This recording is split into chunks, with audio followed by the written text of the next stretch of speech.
Hi, I'm Nisa from Department of Public Health, State Islamic University, Jakarta.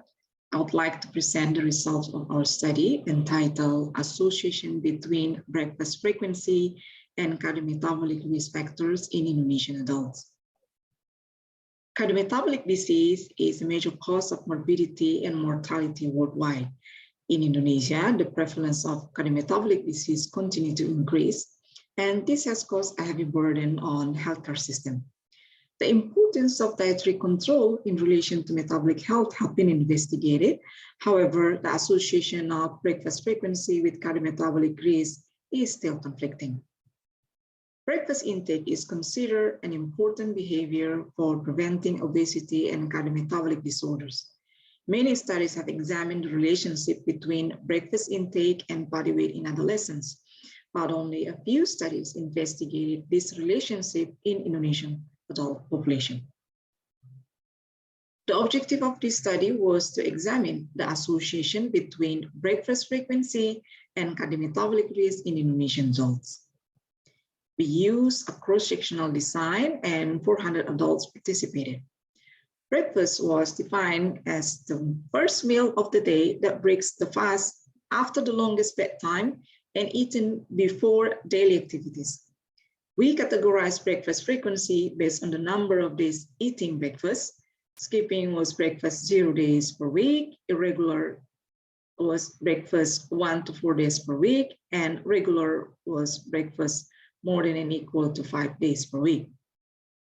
Cardiometabolic risk factor in this study included BMI, blood pressure, triglycerides, high-density lipoprotein cholesterol, fasting blood glucose, and metabolic syndrome. For analysis, we use multiple logistic regression.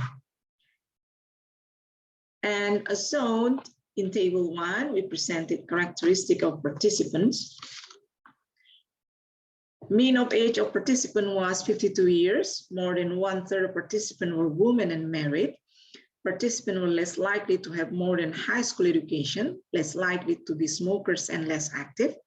As shown, breakfast skipper as high as 13%, while the number of participants with irregular and regular breakfast were 22% and 65%.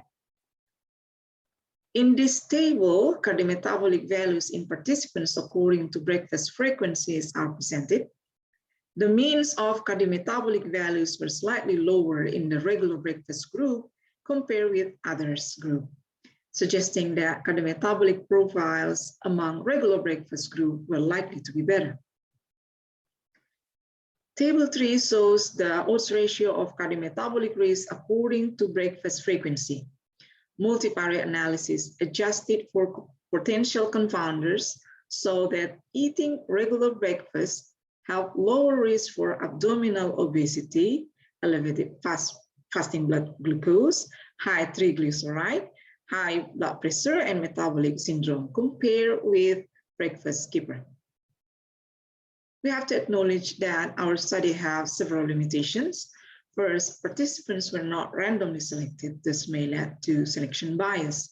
Second, the cross-sectional design limited causality inference for association between breakfast frequency and cardiometabolic risk factors.